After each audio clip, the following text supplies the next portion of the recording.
Allah choisit des élus parmi ses créatures d'une manière démontrant l'étendue de sa bonté, la précision de sa justice et le caractère prodigieux de sa sagesse.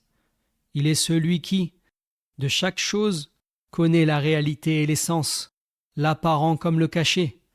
Ses choix portent sur des temps, des lieux et des êtres.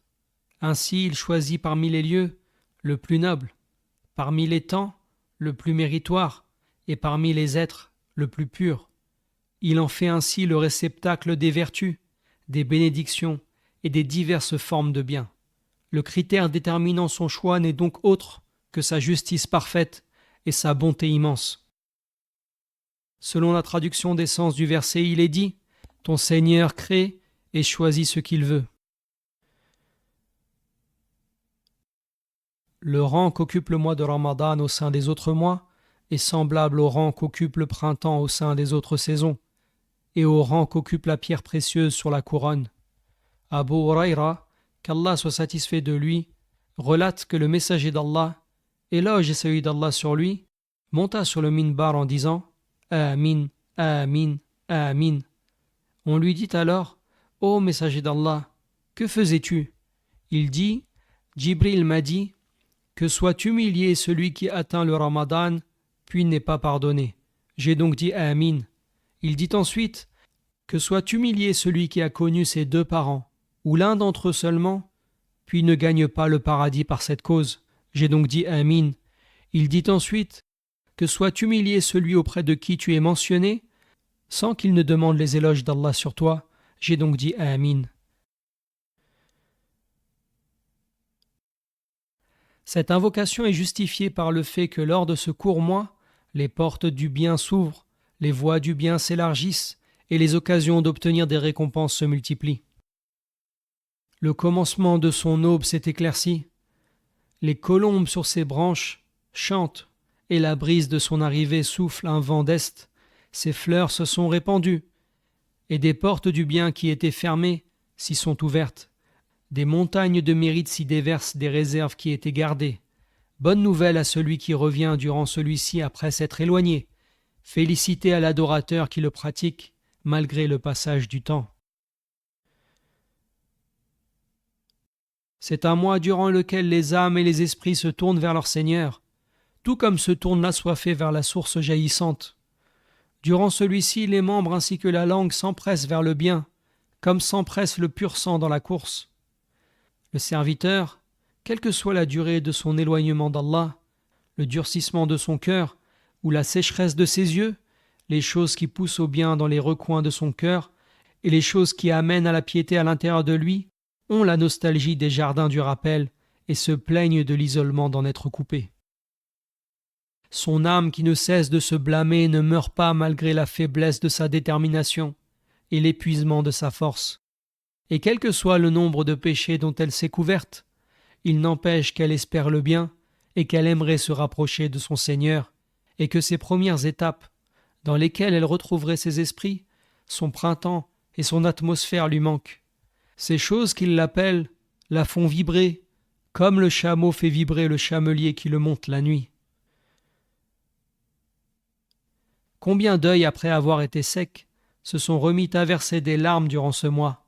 Combien de cœurs de pierre se sont adoucis durant celui-ci, après avoir été durs?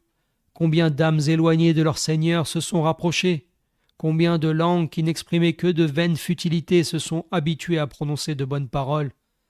Et combien de membres, privés de faire de bonnes actions, furent libérés?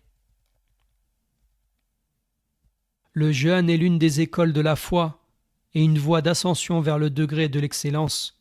Le prophète, éloge et salut d'Allah sur lui, a dit « L'excellence est que tu adores Allah comme si tu le voyais, et si tu ne le vois pas, lui te voit.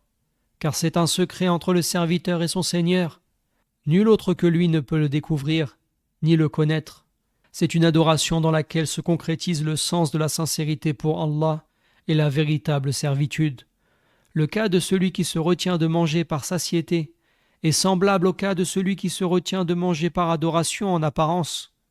Comme on ne peut différencier le jeûneur des autres par son apparence, Allah s'est donc réservé cette adoration et se l'est attribuée pour cette subtilité et ce noble objectif.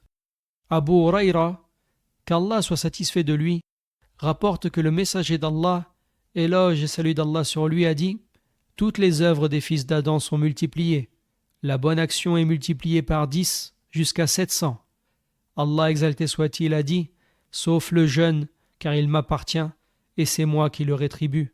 Il délaisse ses désirs et sa nourriture pour moi.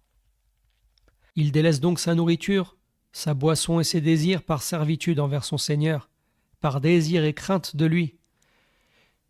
Il n'assouvit pas ses envies même s'il est seul, loin de tout regard, par soumission envers son Seigneur.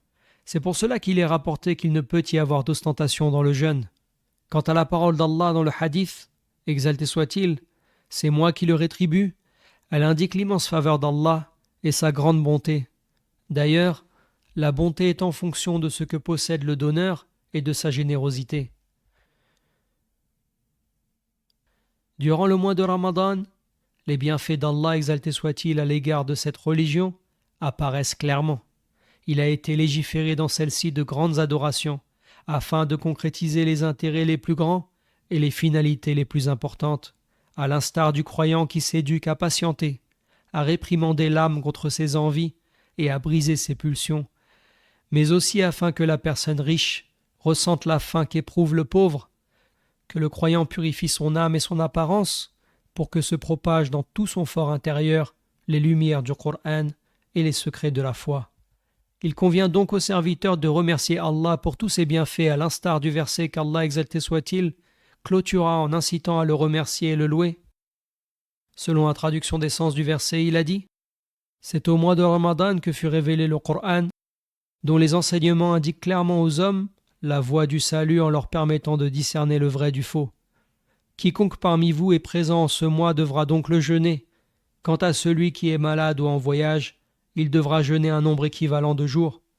Allah veut pour vous la facilité et ne veut pas pour vous la difficulté, afin que vous complétiez les jours dus et que vous rendiez gloire à Allah qui vous a bien guidé. Ainsi serez-vous reconnaissant.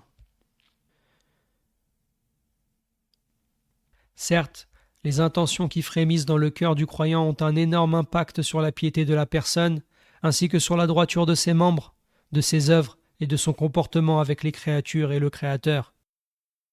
Les membres sont le miroir du cœur, et ce qui le fait briller est la bonne intention. Elle est la monture du croyant. Méditez avec moi le lien qu'il y a entre les œuvres durant le mois de Ramadan et la sincérité de l'intention. En effet, le prophète, éloge et salut d'Allah sur lui, a dit: quiconque jeûne le mois de Ramadan avec foi et en espérant la récompense d'Allah, ses péchés antérieurs lui seront pardonnés.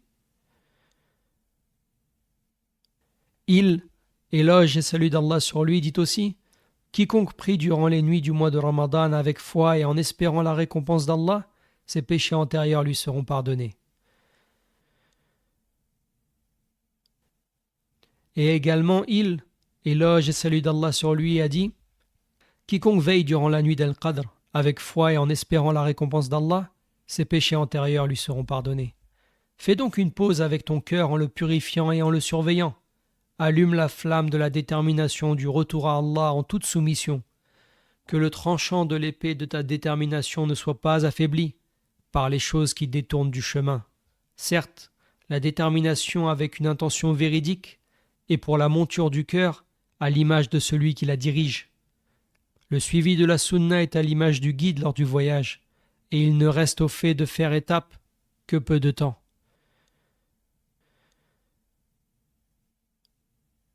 Certes, ce jour fait partie des jours durant lesquels il est recommandé de multiplier les prières et les salutations sur la meilleure des créatures et le maître de l'humanité.